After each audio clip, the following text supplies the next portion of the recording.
Hello everyone and Assalamu alaikum. This is Musaddiq Keswani and hope that you all are doing great. And welcome to the orientation class of SBL. Sir आज की orientation class का अगर मैं agenda आपके साथ share करूं ताकि आपका और इंटरेस्ट बढ़े और आपको पता हो कि इस orientation class में हम क्या क्या चीज़ें डिस्कस करने वाले हैं, तो एजेंडा में सबसे पहली चीज़ है आपके अपने फैसिलिटेटर, आपके ट्यूटर मुसद्दिक केसवानी का इंट्रोडक्शन। देन उसके बाद हम इस सब्जेक्ट का इंट्रोडक्शन देंगे कि इस सब्जेक्ट में बेसिकली क्या है, इस सब्जेक्ट में हम क्या चीज़ें सीख रहे होंगे और ACCA ने इस सब्जेक्ट को क्यों आपकी प्रोफेशनल क्वालिफ़िकेशन का पार्ट बनाया है। उसके बाद हम ये देखेंगे कि SBL का पेपर यानी कि एग्ज़ाम पैटर्न क्या होता है, क्योंकि देखें सब्जेक्ट और उसका एग्ज़ाम यानी सब्जेक्ट को पढ़ना और उसका एग्ज़ाम एस करना, ये दोनों एक ऑल टुगेदर अलग अलग चीज़ें हैं बट इंटरलिंक्ड हैं, तो हम इन दोनों को देखेंगे।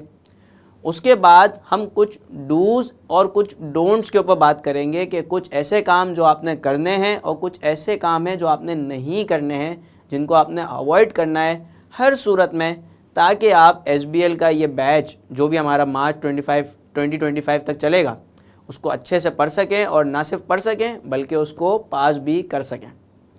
और फिर उसके बाद हम बात कर रहे होंगे कि इस पूरे बैच को हम IQ स्कूल ऑफ फाइनेंस में किस तरह से लेकर चलेंगे, हमारी मेथडोलॉजी किस तरह से होगी, ये तमाम चीज़ आपके साथ शेयर कर रहा हूँ। तो सर शुरू करते हैं हम अपने पहले एजेंडा आइटम से, जो कि है मेरा इंट्रोडक्शन।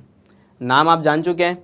अगर मैं बात करूं अपनी प्रोफेशनल क्वालिफ़िकेशन की, तो प्रोफेशनल क्वालिफ़िकेशन के हिसाब से मैं अल्हम्दुलिल्लाह एक क्वालिफाइड चार्टर्ड अकाउंटेंट हूं, जो कि KPMG Taseer Hadi and company, one of the world's big 4 firm, वहां पर as an senior audit executive अपनी सर्विसेज प्रोवाइड कर रहा हूं।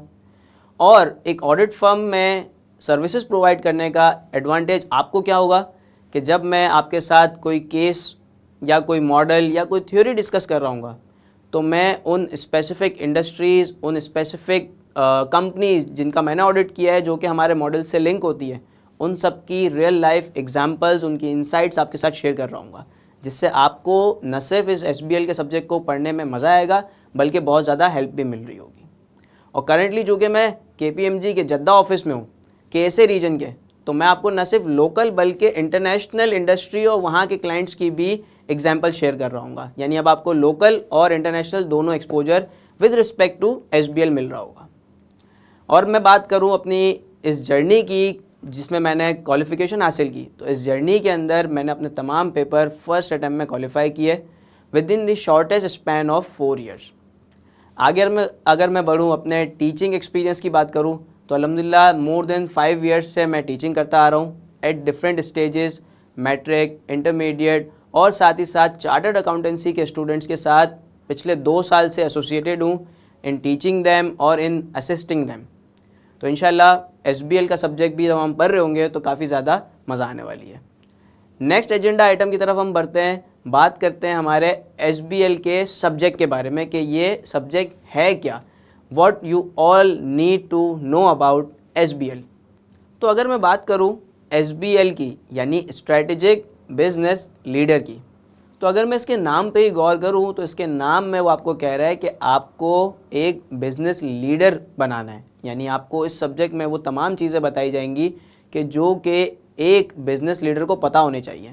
वो तमाम इंग्रेडिएंट्स आपको सिखाएंगे या आपके अंदर फीड करने की कोशिश की जाएगी जो एक बिज़नेस लीडर के पास होने चाहिए एक बिज़नेस को कामयाब बनाने के लिए।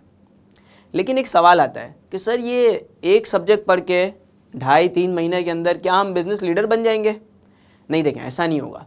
बिज़नेस लीडर बनने के लिए आपकी एक बहुत बड़ी जर्नी है कि जिसको आप वक्त के साथ गुजरते गुजरते पढ़ेंगे, सीखेंगे, अपनी नॉलेज को अप्लाई करेंगे, कुछ आपके एक्सपीरियंसेस होंगे उनसे सीखेंगे, तब जाकर आप एक बहुत अच्छे बिज़नेस लीडर बनेंगे। लेकिन उसकी बुनियाद आज डाली जा रही है SBL के पेपर के थ्रू। क्यों? मैं ये इसलिए कह रहा हूँ कि ये जो पूरा पेपर है, ये जो सब्जेक्ट है हमारा, ये बेसिकली रियल वर्ल्ड की एक रिफ्लेक्शन है। यानी कि रियल बिज़नेस वर्ल्ड में जो तमाम चीज़ें होती हैं उसको एक फ्रेमवर्क बनाकर, एक सब्जेक्ट बनाकर आपके पास पेश किया गया है। तो इंशाल्लाह इसको भी हम देख रहे होंगे अपने इस पूरी जर्नी के अंदर। और अगर बात करूं तो बेसिकली हमारे पास थोड़ी हिस्ट्री की बात करते हैं SBL की। तो SBL बेसिकली सितंबर 2018 में इंट्रोड्यूस किया गया था उससे पहले ACCA के अंदर 2 पेपर हुआ करते थे, एक होता था P1 और दूसरा होता था P3।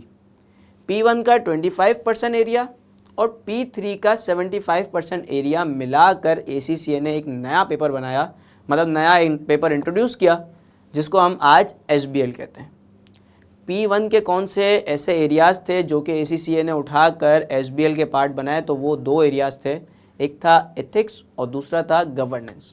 तो यहाँ से हमें ये अंदाज़ा होता है कि जब ACCA का ये जो SBL का पेपर है इसको हम पढ़ रहे होंगे तो इसके अंदर एथिक्स और गवर्नेंस की अराउंड 20 to 25 मार्क्स की वेटेज होगी, लाजमी होगी, और इसको हम इन डिटेल कवर कर रहे होंगे।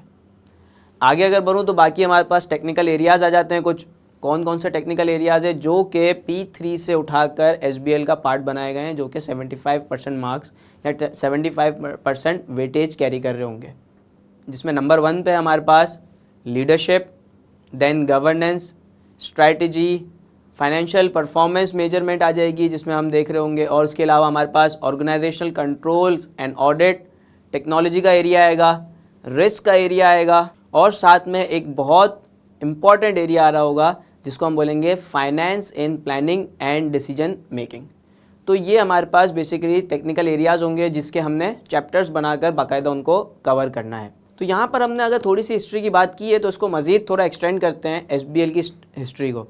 SBL की हिस्ट्री के अंदर 2018 में SBL स्टार्ट हुआ और उसके बाद 2018 के बाद सितंबर 2023 के अंदर SBL में ACCA ने एक और चेंज किया।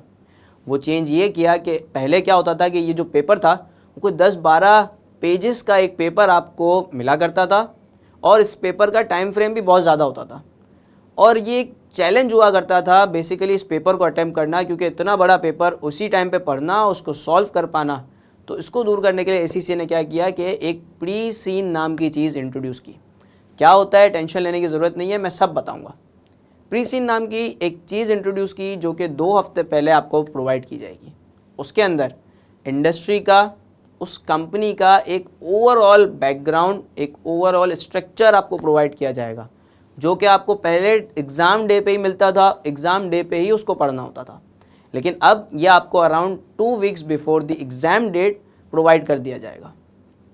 तो ये 2023 सितंबर की अटेम्प्ट से चेंज आया। उसके बाद से अब तक ACCA ने SBL के पेपर में कोई चेंज नहीं किया है और पेपर इसी तरह से होगा। तो यहाँ तक जो सारी बातें थी हमारी SBL के सब्जेक्ट से रिलेटेड थी।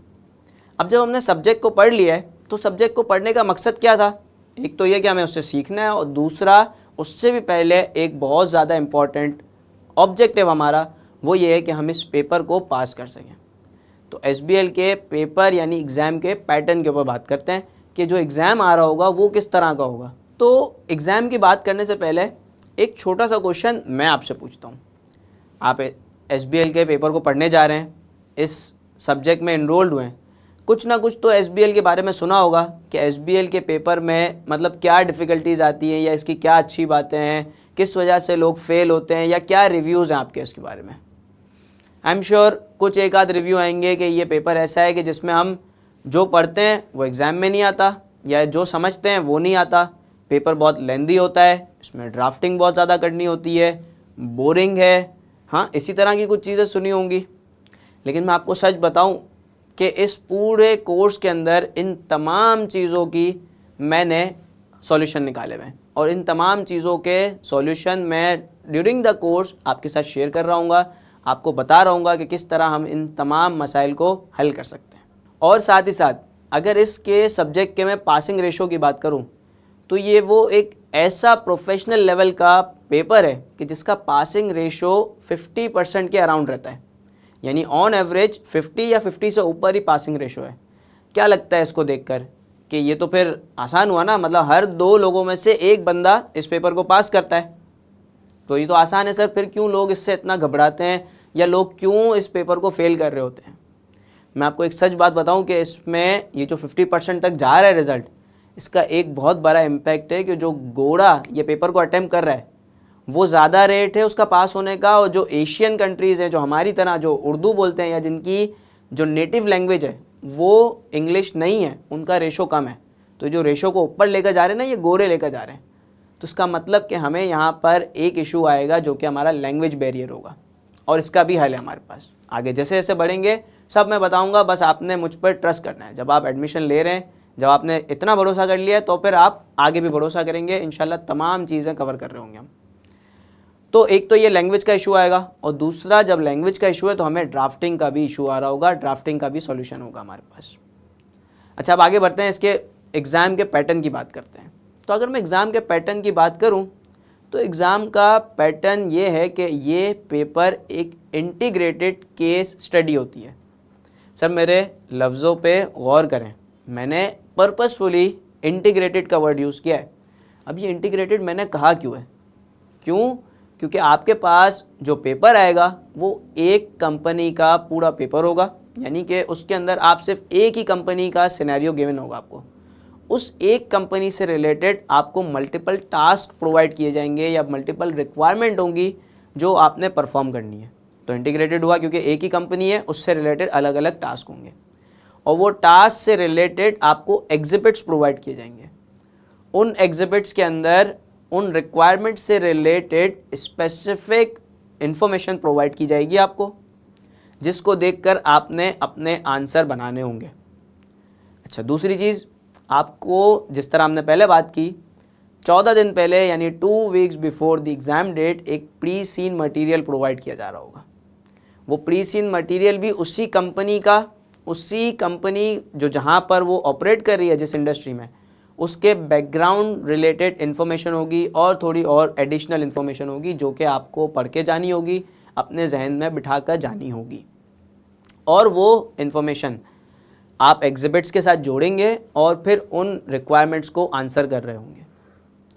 पेपर के अंदर मज़ीद थोड़ा मैं इसका अगर पोस्टमार्टम करूं तो हमारे पास पेपर के अंदर जो मार्क्स होते हैं, मार्क्स हमारे बेसिकली 2 कैटेगरीज ऑफ एरियाज़ में डिवाइडेड होते हैं। नंबर 1 हमारे पास होते हैं टेक्निकल मार्क्स। टेक्निकल मार्क्स आपके थ्योरीज, मॉडल और कॉन्सेप्ट से रिलेटेड होंगे, और बाकी आपके होते हैं professional marks, that is 20% of the paper. ये प्रोफेशनल मार्क्स आपको किस चीज़ के मिलते हैं? ये प्रोफेशनल मार्क्स आपको मिलते हैं प्रोफेशनल स्किल्स के बदले। कौन सी प्रोफेशनल स्किल्स?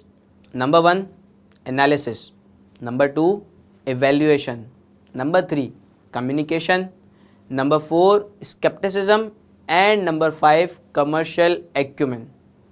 टेंशन लेने की ज़रूरत नहीं है, मैं अभी एक ब्रीफ ओवरव्यू देता हूँ कि ये प्रोफेशनल स्किल्स क्या हैं, और आई गारंटी कि आपने ये प्रोफेशनल स्किल्स अपने बाकी पेपर्स के अंदर भी देखी होंगी, लेकिन जितनी ज़्यादा प्रोफेशनल स्किल्स अपने उरूज पे इस पेपर के अंदर होंगी ना, आई गारंटी यू कि और किसी पेपर के अंदर प्रोफेशनल स्किल इतने उरूज पे नहीं होगी। यानी आप देखेंगे बाकायदा प्रोफेशनल स्किल्स को इस पेपर में अप्लाई होते हुए, और उसके 20 मार्क्स किस तरह आपको मिल रहे होंगे। बेसिकली ये फ्री के मार्क्स होंगे जो कि हम पूरा सिलेबस या जितना भी हमारा जर्नी है SBL के कोर्स की, उसमें हम इसकी प्रैक्टिस भी कर रहे होंगे ताकि हम इन फ्री के मार्क्स को किसी भी सूरत लूज़ ना करें। अच्छा, बात करते हैं कि ये प्रोफेशनल स्किल्स में इनका मतलब क्या है। तो सबसे पहले हमारे पास थी एनालिसिस। अब ये एनालिसिस का मतलब क्या होता है, आप बताएं मुझे क्या होता है? सोचे ज़रा, आपके दिमाग में फॉर श्योर यही आ रहा होगा कि सर एनालिसिस का मतलब होता है किसी चीज़ को एनालाइज करना, यानी किसी चीज़ को, किसी सिनेरियो को या किसी केस को डिकोड करना, अपनी वर्डिंग के अंदर उसको आप एक्सप्लेन करें या उसको ब्रीफ करें। आपके पास एक केस था, अब आप उसको एनालाइज करके बताएं कि आप उस सिनेरियो से क्या एक्सट्रैक्ट कर पाएँ। तो ये हमारे पास एनालिसिस की स्किल होती है, और ये बेसिकली एक प्रोफेशनल स्किल है। देन हमारे पास आती है एवेल्यूएशन की स्किल।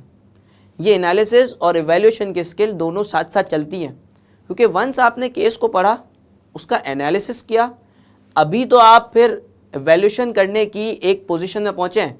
एवेल्यूएशन का मतलब अब आप बताएंगे कि इसके अंदर क्या प्रोज हैं, क्या इसके कॉन्स हैं, और एक कॉन्क्रीट कंक्लूजन की तरफ आप पहुँच पाएंगे।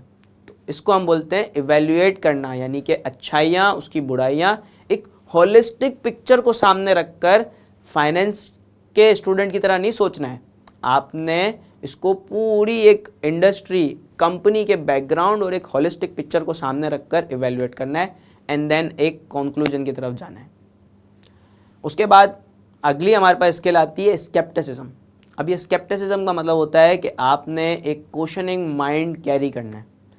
क्वेश्चनिंग माइंड का सर क्या काम होगा एसबीएल के पेपर के अंदर, बिजनेस करते वक्त क्या काम होगा? बिल्कुल काम होगा। जब एज अ बिजनेस लीडर, जब आप as a chief value officer, अब एक चीफ वैल्यू ऑफिसर कौन हो सकता है? ये सीएफओ हो सकता है, ये सीईओ हो सकता है, ये कंपनी का एडवाइज़र हो सकता है जो कि बोर्ड ऑफ डायरेक्टर्स को ब्रीफिंग कर रहा होगा। तो अब जब इसके पास कोई प्रपोजल आएगा, इसके पास कोई स्ट्रैटेजी आएगी, तो ये उसको चेक करेगा, क्वेश्चनिंग माइंड से उसको इवैल्यूएट करेगा कि इसके अंदर क्या इश्यूज हो सकते हैं, इसके अंदर क्या नुकसानात हो सकते हैं, क्या रिस्क हो सकते हैं।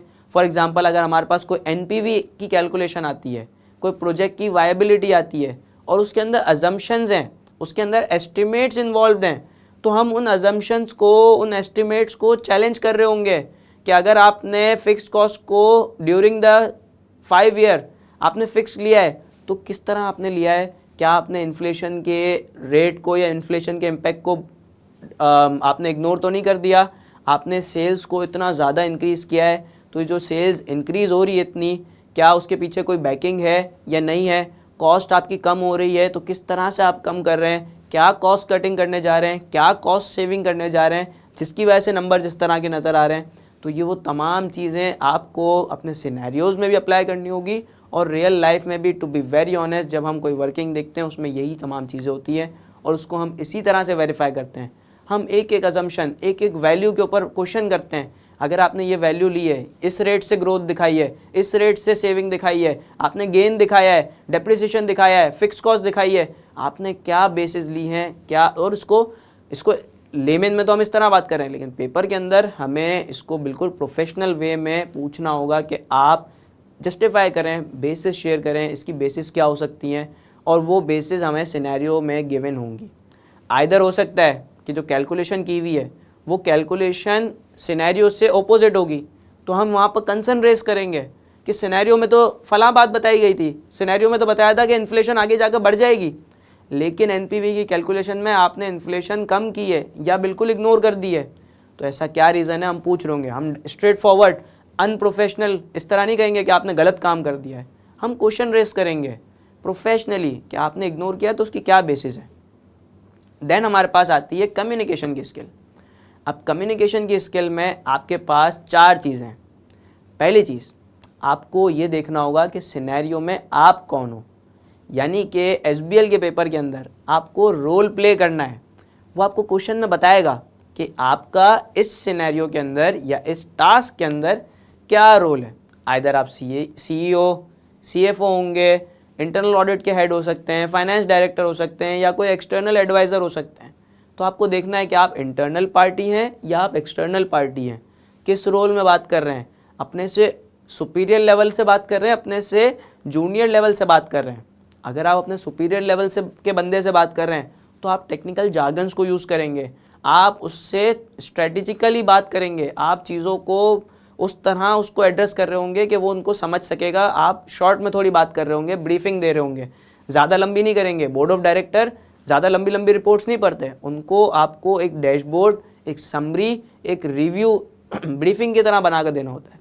लेकिन यही अगर आप अपने जूनियर को कोई बात सिखा रहे होंगे, कोई बात बता रहे होंगे, आप उसको डिटेल के अंदर एक एक चीज़ समझा रहे होंगे, एक एक चीज़ बता रहे होंगे। तो यहाँ पर 2 चीज़ें हैं, एक तो आप कौन है, दूसरा आपके सामने वाला कौन है।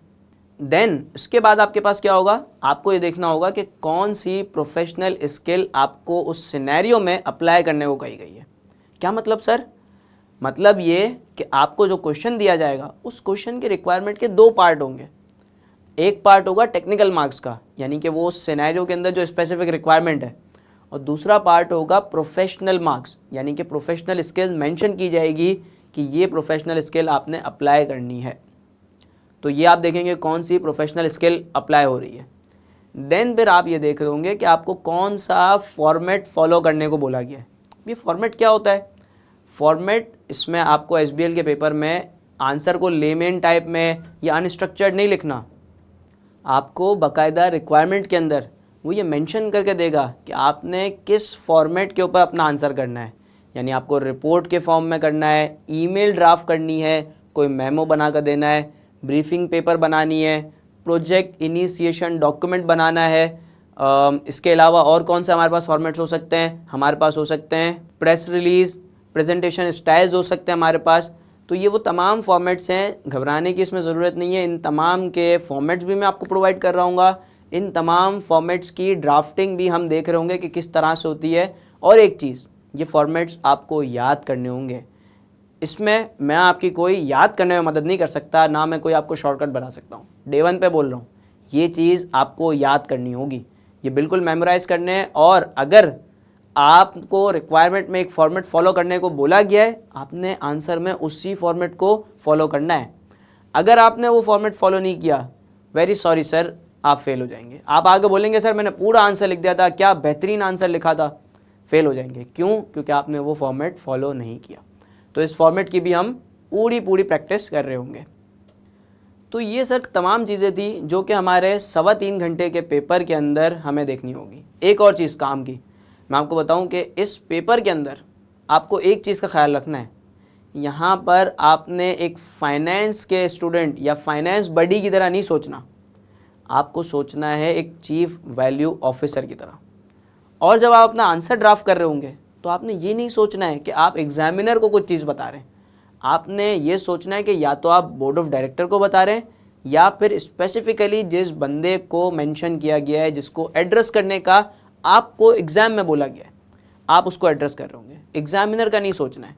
यानी आपने एक प्रोफेशनल रियल लाइफ के सिनेरियो में फ्रेम में आकर इस सब्जेक्ट को पढ़ना है, इस सब्जेक्ट के पेपर को अटेम्प्ट करना है।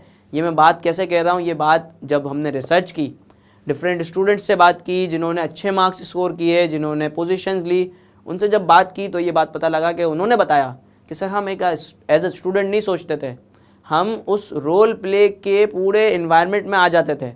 अगर मुझे एडवाइज़र बनने को बोला जाता था तो मैं एज एन एडवाइज़र सोचता था, मैं एक चीफ वैल्यू ऑफिसर की तरह सोचता था कि मैं एक बिज़नेस में किस तरह से वैल्यू ऐड कर सकता हूँ, मैं किस तरह से बिज़नेस को सॉल्यूशन या बेनिफिट प्रोवाइड कर सकता हूँ उस सिनेरियो के अंदर रहकर जो मुझसे पूछी गई है इन अ प्रोफेशनल वे। तो जब वो ये करते थे तो उनके रिजल्ट्स अच्छे हैं, तो हमें भी ये चीज़ को फॉलो करना है। आगे बढ़ते हैं हम। आगे अगर मैं बात करूं कुछ डूज़ एंड कुछ डोंट्स के, जो कि हमारा अगला एजेंडा आइटम था। तो डूज़ एंड डोंट्स की अगर मैं बात करूं तो पहला डूज़ एंड डोंट, उसमें हमारे पास एक चीज़ ये है कि सर ऐसी कौन सी चीज़ है जिसकी वजह से लोग ज़्यादातर फेल होते हैं। पहली चीज़, टाइम पे लेक्चर्स ना लेना, शेड्यूल के हिसाब से लेक्चर्स को फॉलो ना करना।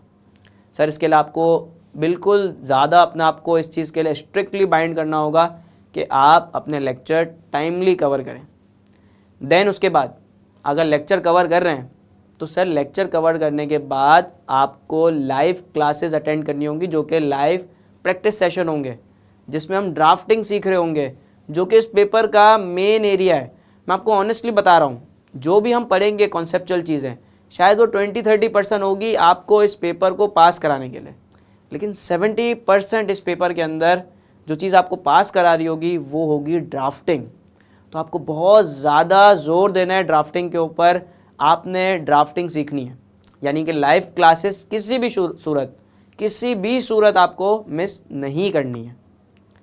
तो आप लाइव क्लासेस लेंगे। जो लोग फेल होते हैं उन्होंने यही किया, लाइव क्लासेस मिस किए। तो जब लाइव क्लासेस होंगी उसके बाद लाइव क्लास में जो हमने क्वेश्चन किया होता है, आपने उसको एक बार फिर से अटेम्प्ट करना है खुद से।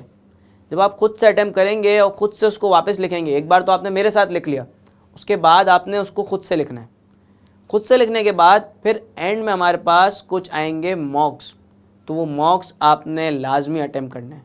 वो मॉक्स जब आप अटेम्प्ट करेंगे तो आपको अपनी असेसमेंट होगी। एक 3-3.25 घंटे के अंदर जिस तरह से पेपर देना है, जो प्रेशर होगा, वो जो एग्ज़ाम का टाइम मैनेजमेंट वाली सारी चीज़ें, उस इन्वायरमेंट के अंदर अपने आप को रख कर इस पेपर को, इस मॉक को अटेम्प्ट करना है। और साथ ही साथ एक चीज़ जो मैं अपने ऊपर एक जिम्मेदारी, ऑब्लिगेशन ले रहा हूँ, जिसकी जिम्मेदारी मैं आपको दे रहा हूँ कि आप इंश्योर करेंगे, वो क्या कि आप जितने भी मॉक्स होंगे, जितने भी टेस्ट या कोई पास पेपर मैं आपको करने के लिए दूंगा, वो आप इंश्योर करेंगे कि आप मुझसे चेक करवाएं। मैं तो चेक करके दूंगा, लेकिन अगर मैं चेक करके नहीं देता, मैं कहीं इधर उधर हो जाता हूँ, आपने मुझे रिमाइंड करवाना है कि सर मुझे ये चेक करके दें। क्यों मैं कह रहा हूँ, देखें दोस्तों मेरी बात को समझें। जब आप SBL का अगर ये सोच रहे ना कि पहली चीज़ कि सर मैं तो लिखे बगैर पास हो जाऊँगा, गलतफहमी आपकी। इस पेपर को आपको लिखना पड़ेगा। दूसरी चीज़, अगर मैं लिख लूँ और सजेस्टेड सॉल्यूशन या एग्जामिनर के आंसर के साथ मैच कर लूँ, देखिए ये तो चीज़ हमने भी सुनी है कि जो एग्जामिनर का आंसर होता है वो एक फेरी टेल आंसर होता है, एक अलग ही दुनिया में उसने सुकून से बैठ कर लिखा होता है, तो उस आंसर से तो हम कभी भी मैच नहीं कर पाते हैं। तो फिर ऐसी कौन सी चीज़ है जिससे हम मैच करें, जिससे हमें अपनी असेसमेंट हो, हमें ये आइडिया हो कि हमने जो आंसर लिखा है वो सही है या गलत है। गलत है तो उसमें क्या इंप्रूवमेंट होनी चाहिए, कौन सा एरिया वीक है। देखिए क्योंकि टेक्निकल मार्क्स तो जो मैं आपको बता रहा हूँ चैप्टर्स के, वो तो टेंशन ही नहीं है, वो मैं आपको चीता बना दूंगा। लेकिन मेन जो चीज़ होगी ना वो आपकी ड्राफ्टिंग होगी, दूसरी आपकी प्रोफेशनल स्किल्स होंगी। उसके लिए आपको पेपर मुझसे चेक करवाना पड़ेगा। तो आप पेपर मुझसे चेक करवाएंगे, अपने टेस्ट जो पास पेपर मैंने आपको करने के लिए दिए होंगे वो आप मुझसे चेक करवाएंगे। तो ये गलती मत कीजिएगा। जितने लोग फेल होते हैं उनमें ये तमाम खराबियां हैं जो मैं आपको बता रहा हूँ, जो लोग फेल होते हैं, तो आपने ये नहीं करनी है। एक और चीज़, जब मैं एग्जामिनर कमेंट्स या एग्जामिनर के रिव्यूज़ पढ़ता हूँ तो उसमें एग्जामिनर एक शिकवा कर रहा है, हर बारी कर रहा है। वो ये कर रहा है, वो कहता है कि बच्चे एग्जिबिट से, बच्चे प्री सीन में से चीज़ों को अंधाधुंध कॉपी पेस्ट कर रहे होते हैं। वो कहता है कि सॉरी मगर मैं उसका एक नंबर भी नहीं दूंगा। क्या मतलब सर हमें कॉपी पेस्ट नहीं करना। देखिए कॉपी पेस्ट करना है, लेकिन इसका मतलब ये नहीं है कि आपने पूरा एग्जिबिट, पूरा प्री सीन कॉपी कर लिया अपने आंसर में। आपको सिर्फ रेलेवेंट चीज़ों को कॉपी करना है वहाँ से, और फिर आगे अपने आंसर, अपने सजेशन या वो जो चीज़ें आपसे मांगी गई हैं आपको वो बतानी है। तो एक ये चीज़ जो कि आपने अवॉइड करनी है डे 1 से, अंधाधुंध कॉपी पेस्ट को। कॉपी पेस्ट मना नहीं कर रहा, ब्लाइंड आई कॉपी पेस्ट अवॉइड करना है आपने डे 1 से। इसके बाद एक और चीज़ जो लोगों को फेल करवाती है वो क्या है, वो ये है कि CBE आपका पेपर होने जा रहा है, तो आपको प्रैक्टिस कहाँ करनी चाहिए। ऑब्वियसली आपको पेपर की प्रैक्टिस भी CBE प्लेटफॉर्म पे ही करनी चाहिए। स्टूडेंट्स उसको रजिस्टर पे कर रहे होते हैं, पेपर पे कर रहे होते हैं, या अपने जो क्वेश्चन पेपर है उसको हार्ड फॉर्म में प्रिंट करने के बाद कर रहे होते हैं। बिल्कुल नहीं करना है आपको। आप अपने आप को अभी से उसी इन्वायरमेंट में लेकर आएंगे जिस इन्वायरमेंट में आपका पेपर होगा, और उस इन्वायरमेंट में आप प्रैक्टिस करेंगे, उस इन्वायरमेंट की डिफ़िकल्टीज़ को आइडेंटिफाई करेंगे, मेरे साथ मिलकर उस इन्वायरमेंट की डिफ़िकल्टीज़ को ओवरकम करेंगे। तो दूसरी चीज़ हमने ये देख ली कि हमने पेपर CBE प्लेटफॉर्म पे ही अटैम्प्ट करना है। नेक्स्ट, जब स्टूडेंट एक बात बताते हैं, फॉर एग्जांपल एक क्वेश्चन था जिसमें लिखा था आप आइडेंटिफाई करें रिस्क को और उसके इम्पैक्ट बताएं, एंड आप बताएं कि क्या मिटिगेटिंग फैक्टर्स हो सकते हैं। अब स्टूडेंट आए, बोला सर बेहतरीन पेपर हो गया है। अच्छा, सवाल में क्या था सर, रिस्क पूछा था, उसका इम्पैक्ट पूछा था, मैं लिख कर आ गया। अरे आगे मिटिगेटिंग फैक्टर भी तो लिखे थे सर, ये तो मैं भूल गया, तो मुझे दिखाई नहीं, या मैंने तो रिक्वायरमेंट में ये चीज़ को नोटिस ही नहीं किया, पढ़ के आगे बढ़ गया। तो रिक्वायरमेंट को बहुत ज़्यादा ध्यान से, केयरफुली, रुक रुक कर पढ़ना है। एक ये इशू अक्सर स्टूडेंट्स को आता है कि वो रिक्वायरमेंट्स को ठीक से नहीं पढ़ते हैं और रिक्वायरमेंट के हिसाब से आंसर नहीं करके आ रहे होते हैं। जब आप ऐसा करेंगे तो सॉरी टू से आपको एक नंबर भी अवॉर्ड नहीं किया जाएगा। अल्टीमेटली ये होता है, स्टूडेंट्स आकर बताते हैं सर पूरा पेपर करके आए, फेल। क्यों? क्योंकि रिक्वायरमेंट ठीक से नहीं पढ़ी थी। तो ये वो गलतियाँ जो आपने नहीं करनी है। मैं डे 1 से ही आपको ये तमाम चीज़ें क्लियर करके दे रहा हूँ कि ये गलतियों को आपने अवॉइड करना है। लास्ट 2 चीज़ें जो कि आपने फॉलो करनी है रिलीजियसली, वो क्या है?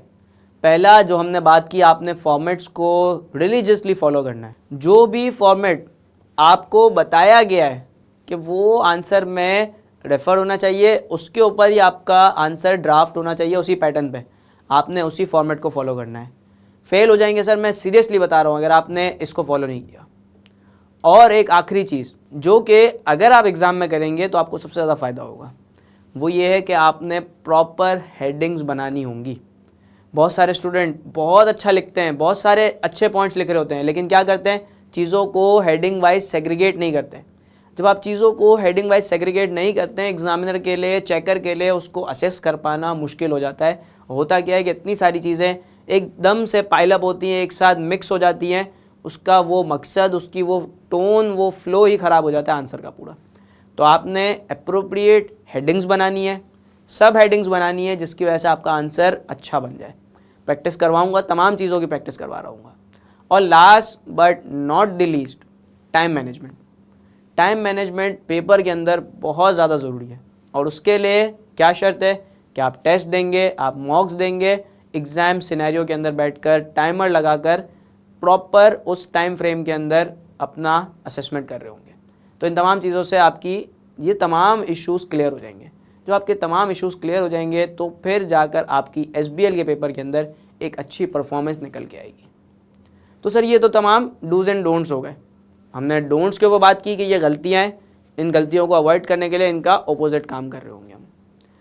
अब अगर मैं आगे बढ़ूँ और हम बात करें कि हम IQ स्कूल ऑफ फाइनेंस में सर मुसद्दिक केसवानी आपको SBL किस तरह पढ़ा रहे होंगे, तो सर मैं आपको इस पर ब्रीफिंग करता हूँ। सबसे पहले आज हमारी ओरिएंटेशन क्लास हो चुकी है।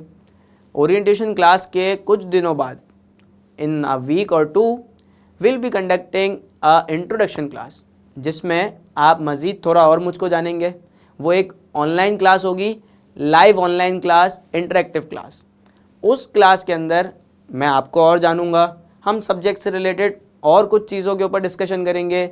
जो आपकी 1-on-1 स्पेसिफिक क्वेरीज होंगी मैं उनको आंसर कर रहूँगा। इस क्लास के बाद आपको पोर्टल का एक्सेस दे दिया जाएगा ऑलरेडी जब आप इनरोल होंगे। उस पोर्टल के ऊपर आपके पास रिकॉर्डेड लेक्चर्स आ रहे होंगे, recorded lectures for the concepts for the chapters. उस रिकॉर्डेड लेक्चर्स को कवर करने के लिए आपको एक वीकली शेड्यूल प्रोवाइड किया जाएगा। उस वीकली शेड्यूल के हिसाब से आपको अपने लेक्चर्स को कवर करना है। और जब आप अपने लेक्चर्स को कवर कर लेंगे तो उन लेक्चर्स के बाद स्टार्ट होंगी हमारे लाइव प्रैक्टिस सेशन। मैं थोड़ा और ब्रीफिंगली बताऊं आपको। देखें, जब आप लेक्चर्स को कवर कर रहे होंगे तो उन कॉन्सेप्ट्स के साथ मैंने कुछ आपको मज़ीद प्रैक्टिस क्वेश्चंस करवाए होंगे। यानी हमने कोई एक कॉन्सेप्ट पढ़ा, लेट से पेस्टल एनालिसिस पढ़ लिया, हमने पोर्टर 5 फोर्सेस पढ़ लिया, तो उससे रिलेटेड जो एक पास्ट पेपर होगा रेलेवेंट, मैं उसकी भी प्रैक्टिस आपको क्लास में करवा रहा हूँ, यानी उसकी रिकॉर्डिंग आपको प्रोवाइड कर रहा हूँ। अच्छा, लेकिन ये SBL के पेपर की नहीं होंगी, ये होंगी P1 या P3 से। सर ऐसा क्यों, हम तो SBL पेपर देने आ रहे हैं तो आप हमें P1 और P3 के पेपर क्यों करा रहे हैं? देखें, इसका एक बहुत बड़ा रीज़न और बहुत वैलिड रीज़न है। SBL का पेपर एक इंटीग्रेटेड केस स्टडी होती है और उस इंटीग्रेटेड केस स्टडी के अंदर आपके पास मल्टीपल रिक्वायरमेंट्स के अंदर मल्टीपल चीज़ें पूछी जाती हैं। तो अगर मैं वो आपको कराने बैठूंगा एक चैप्टर के बाद या एक टॉपिक के बाद तो घूम कर रह जाओगे आप, सही है ना। तो इसलिए हम क्या करेंगे कि हम वो जो प्रैक्टिस क्वेश्चन होंगे, वो प्रैक्टिस क्वेश्चन बेसिकली आपका कॉन्फिडेंस बूस्ट करने के लिए, आपको एक रिलायंस देने के लिए कि जो आपने रिकॉर्डिंग क्लासेस के अंदर कॉन्सेप्ट्स को पढ़ा है, वो कॉन्सेप्ट आपको अच्छे से समझ आया, उस कॉन्सेप्ट को अप्लाई करके भी देखेंगे एक सिनेरियो के ऊपर जो कि हमारा प्रैक्टिस क्वेश्चन होगा, तो उससे हमें और अच्छी अंडरस्टैंडिंग आ रही होगी। वंस हमारा 50% कोर्स कवर हो जाएगा, उसके बाद से हम अपनी weekly live practice classes start करेंगे। उस प्रैक्टिस क्लासेस के अंदर हम ACCA SBL के पास पेपर अटेम्प्ट कर रहे होंगे। मैं आपके साथ मिलकर क्वेश्चन पढ़ूंगा CBE प्लेटफॉर्म के ऊपर, वहीं हम डिस्कस करेंगे, फिर उसका आंसर ड्राफ्ट करेंगे। आपसे पॉइंट्स भी लूँगा, अपने पॉइंट्स भी बताऊँगा, आप जो मिस्टेक कर रहे होंगे उनको भी रेक्टिफाई कराऊँगा। कुछ पेपर हम इस तरह कर रहे होंगे और कुछ पेपर इस तरह से होंगे कि मैं उसका आंसर खुद ड्राफ्ट करूंगा, फिर आपको डिस्कस करके आपको बताऊंगा कि इसको इस तरह से ड्राफ्ट करना था, यहाँ पर ये चीज़ें इंपॉर्टेंट थी, आपसे पूछूंगा कि आपने क्या चीज़ें मिस की और उसको किस तरह आप सही कर सकते हो। और कुछ इस तरह के पेपर होंगे कि जिसके अंदर हम मिल बांट कर चीज़ें कर रहे होंगे।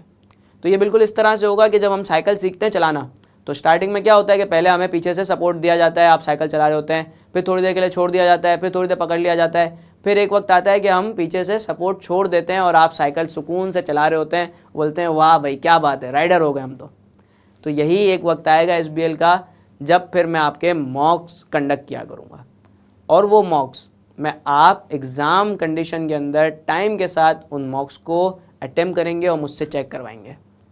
और मीनवाइल हमारे पास इन तमाम चीज़ों के दरमियान आपके पास 1-to-1 व्हाट्सएप ग्रुप पे अपनी क्वेरीज पूछने का ऑप्शन होगा, जिनको मैं माई सेल्फ आंसर कर रहा हूँ with in the reasonable time.